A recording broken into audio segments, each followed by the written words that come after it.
Mother Goose. How are you, dear? I'd like to tell you a story about two children who got lost in the forest. Perhaps you've heard of them. They're Hansel and Gretel. Once upon a time, a poor woodcutter lived in the forest with his wife and two children, Hansel and Gretel. Each year in the fall, the wife would preserve fruits and vegetables from their garden for the long, cold winter. But this year, the crop was very small. Only 6 jars of beans. We'll never make it to spring. Hansel and Gretel wanted to help. Gee, Gretel, I wish there was something we could do. Well, maybe there is, Hansel. What if... That's a great idea! So their mother packed them a small lunch, and they set off into the forest to gather wild fruit. Their father warned them not to go farther than the stone wall that was just at the edge of the clearing. The forest gets very dark, and you would easily get lost. Yes, Father. He worries too much. I'm not afraid. But by the time they reached the stone wall, Hansel and Gretel had found only 3 tiny pears and a handful of currants. Hansel wanted to go farther, but Gretel didn't think they should. But Hansel, we promised Father. He'll never know, and we won't get lost either. I've got it all figured out. So Hansel came up with a plan. They would leave a trail of breadcrumbs from their lunch, and when it was time to go home, they would follow the trail back. Deeper and deeper, Hansel and Gretel went into the forest, dropping breadcrumbs along the way, and still they found nothing. Gretel wanted to turn back, but Hansel kept going. I'm sure there's an apple tree just ahead. But Hansel... You can go home if you want. I'm not afraid. Finally, as the sun was setting, Gretel convinced Hansel that they should head for home, but... Oh, Hansel, look! Shoo! Shoo, little birds! Oh, the birds had eaten all of the breadcrumbs. Hansel and Gretel were lost. Don't worry, Gretel. Mother and Father will find us. I hope so, Hansel. So they settled by a log for the night. What's that? Oh, Gretel, you're always scared. It's just an owl. For 2 days, Hansel and Gretel waited for their parents to find them. And for 2 days they had nothing to eat except the 3 pears and the handful of currants. By the 3rd day, they were very hungry. Then... Did you hear something, Hansel? It's a bird! Look! a beautiful snow-white bird landed on the log, and it began to sing a very beautiful song. I know a wonderful place that's magic through and through, and everything you've ever wanted is waiting there for you. Wow! Oh dear, it does sound a bit too good to be true.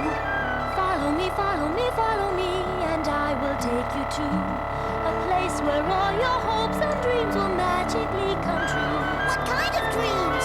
Dream of sugar, dream of spice. Doesn't that sound awfully nice? Perhaps dream a dream all warm and bright. A cozy place to rest tonight. No more hunger, no more fears. And eat all the cake that you want, my dear. Oh, Children, don't believe every promise you receive. Things are seldom what they seem, especially in this land of dreams. Children, do think it through. Follow me, follow me, follow me, and I will take you to a place where all your hopes and dreams will magically come true. Be careful who you trust. A secret place that's hard to find. You've seen it often in your mind. It isn't near, It isn't far. just follow me, and there we are. Children, children, please beware. Follow your dreams, but don't take care. You have so many things to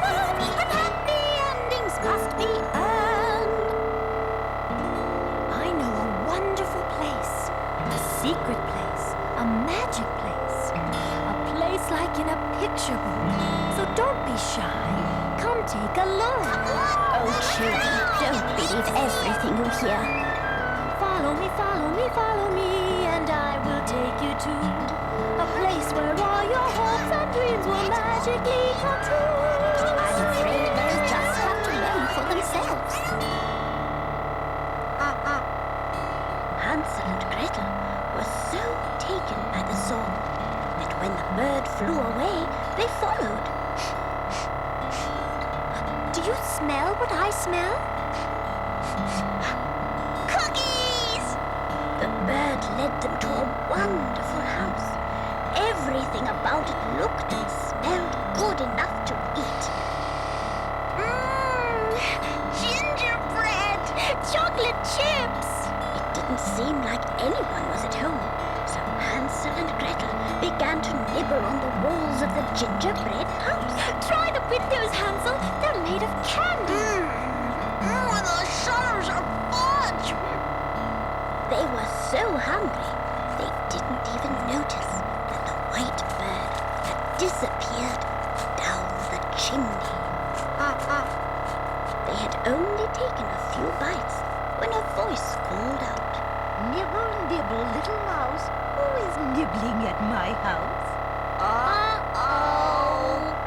And a moment later, the door opened, and there stood a little old woman with hair as white as snow. We didn't mean to nibble at your house. It's just that we're so very hungry. Hansel told the old woman their sad story. Well, you've come to the right place. I'm famous for my cooking. Then the old woman took them inside. Oh! Are you all right? Oh, I'm fine. I didn't see that bucket. My eyes are just not what they used to be. And she cooked them a delicious dinner and made up extra beds for them to sleep in that night. What a nice old lady. And she promised Hansel and Gretel that she would take them home bright and early the next day. But the next day, the sky was cloudy and the forest was dark as night. So the old woman put off taking Hansel and Gretel to their parents, saying her eyesight was poor and she might lose her way. Why, on days like this, I can barely see to get around the house. Are you all right? Oh, fine, fine.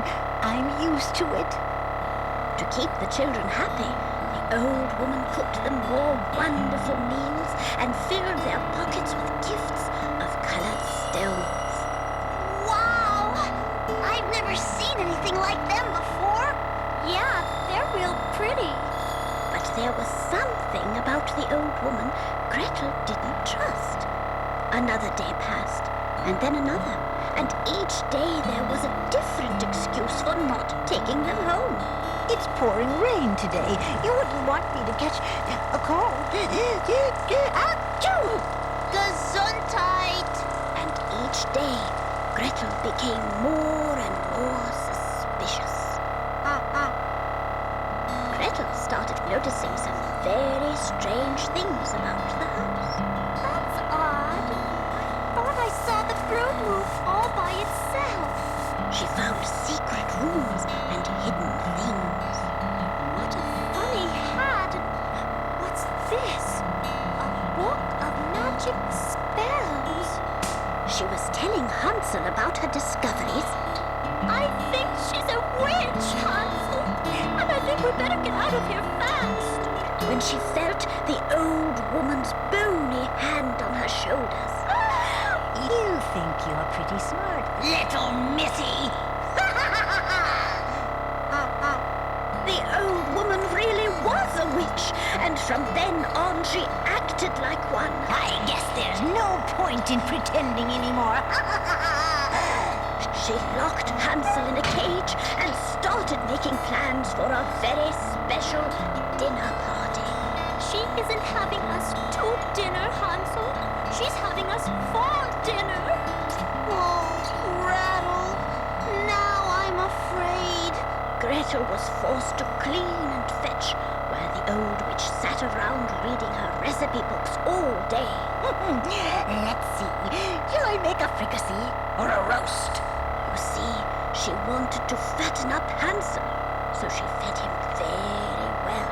Here, have some more mashed potatoes. And each day, the witch would ask Hansel to let her feel his finger to see if he was plump enough yet.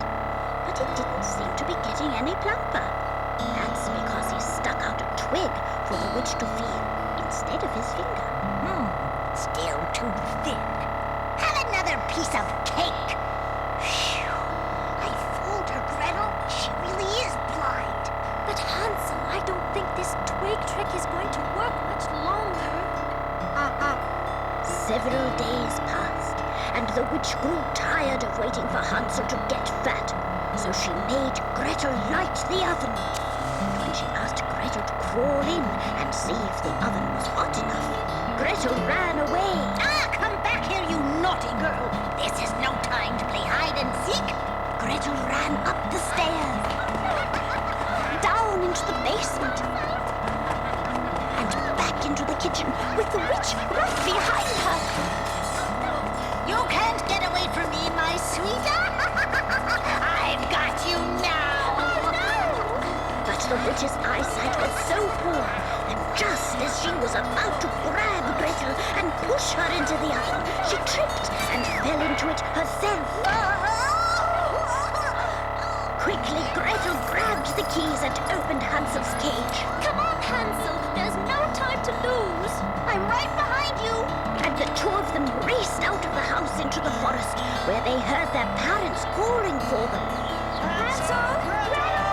Father! Father! Mother! Hansel and Gretel had been found. We'll never disobey you again. It's all right now. We're going home.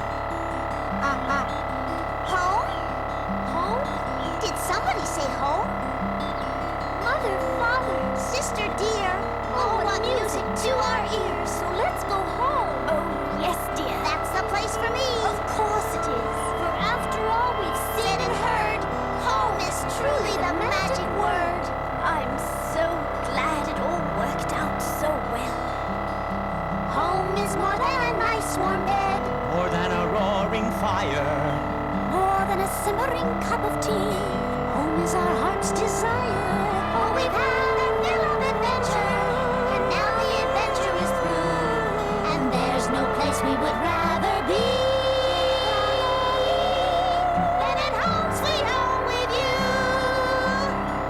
For home is more than just a place, a helping hand, a friendly face. Home is something that's forever. Home is all of us together. So the family's reunited, parents, children, all excited, laughing, loving, learning, sharing, watching, listening, growing, caring, hugging, playing, holding, hearing, such a warm and happy feeling. Home is more than a nice warm bed, More than a roaring fire. more than a simmering cup of tea. Home is our heart's desire. Every day's an adventure, but when the day is through, there's no place I would rather be than at home, sweet home with you. It's more than just a place with you.